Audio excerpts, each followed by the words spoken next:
our planet and indeed our sun do seem to be experiencing some dramatic changes at the moment. We have been reporting about both, frequently over the weeks. At this moment and according to Volcano Discovery, there are actually 40 volcanoes around the globe erupting. Only 6 of them are not along the Ring of Fire. Michael Snyder from Economic Collapse blog says that if that sounds like a very high number to you, that is because it is a very high number. He writes, as I have written about previously, there were a total of 3,542 volcanic eruptions during the entire 20th century. When you divide that number by 100, that gives you an average of about 35 volcanic eruptions per year. So the number of volcanoes that are erupting right now is well above the 20th century's average for an entire calendar year. And of course we are witnessing a tremendous amount of earthquake activity as well. Nepal was just hit by the worst earthquake that it had seen in 80 years, and scientists are telling us that the Himalayas actually dropped by an astounding 3 feet as a result of that one earthquake. How much more does our planet have to shake before people start paying attention? Of course the things that we have been seeing lately are part of a much larger long-term trend. Seismic activity appears to have been getting stronger over the past few decades, and now things really seem to be accelerating. The following is how one news source recently summarized what we have been witnessing.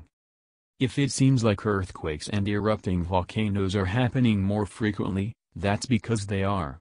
Looking at global magnitude 6, M6, or greater from 1980 to 1989 there was an average of 108.5 earthquakes per year. From 2000 to 2009 the planet averaged 160.9 earthquakes per year, that is a 38.9% increase of M6 plus earthquakes in recent years.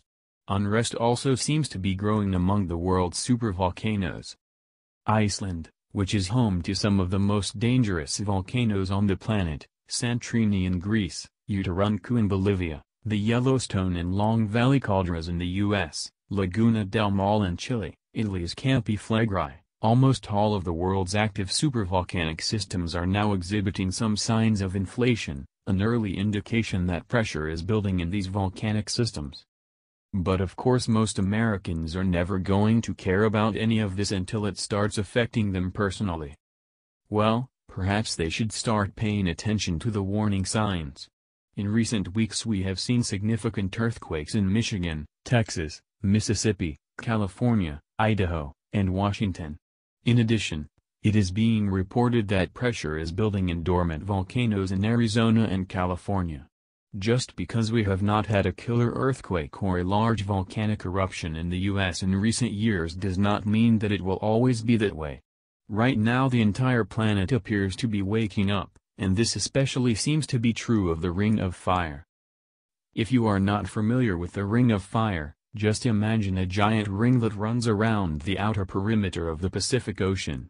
Approximately 90% of all earthquakes and approximately 75% of all volcanic eruptions occur within this area, and the entire west coast of North America is considered to be part of the Ring of Fire.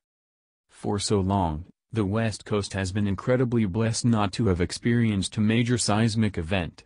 But scientists tell us that it is only a matter of time. And right now, just about every other part of the Ring of Fire is shaking violently.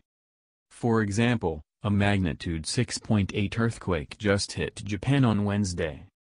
A magnitude 6.8 earthquake that shook northeast Japan on Wednesday was an aftershock of the devastating 2011 quake that triggered a massive tsunami and nuclear power plant meltdown. We consider this morning's earthquake to be an aftershock of the 2011 Northeastern Pacific earthquake, said Yohei Hasegawa, an official at the Japanese Meteorological Agency. The trembler, which struck just after 6 a.m. local time, 5 p.m. ET Tuesday, was sparked by the Pacific tectonic plate subducting, or moving under, the mainland plate, he added. Hasegawa warned that more tremors may be on the way. One Japanese expert is warning that Japan might have entered an era of great earthquakes and volcanic eruptions, and considering the immense devastation that the great earthquake and tsunami of 2011 caused, that is a very sobering assessment. Meanwhile, A series of very strong earthquakes have struck Papua New Guinea recently as well. The following comes from the Washington Post. A powerful earthquake rattled Papua New Guinea on Thursday, the fourth strong quake to hit the South Pacific island nation in a week. The trembler prompted officials to issue a local tsunami warning, but it was lifted shortly afterward with no reports of damage. The 7.1 magnitude quake struck about 150 kilometers, 94 miles, southwest of the town of Pangana on Bougainville Island at a depth of 23 kilometers, 14 miles, the U.S. Geological Survey reported. Once again, just because things have always been a certain way does not mean that they will always be that way. As Americans, we are not accustomed to being concerned about major earthquakes and massive volcanic eruptions, but that could soon change in a big way. The truth is that our planet and our sun are changing in ways that are unpredictable and that our scientists don't completely understand. For example, a recent Live Science article discussed the fact that scientists are deeply puzzled by the fact that the magnetic field of our planet is getting weaker 10 times faster than previously believed. Scientists already know that magnetic north shifts. Once every few 100,000 years the magnetic poles flip so that a compass would point south instead of north. While changes in magnetic field strength are part of this normal flipping cycle, data from SWORM have shown the field is starting to weaken faster than in the past.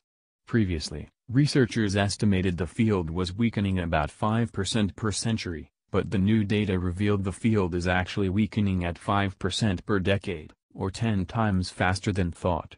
As such, rather than the full flip occurring in about 2,000 years, as was predicted, the new data suggest it could happen sooner. Article source: www.activistpost.com. Web link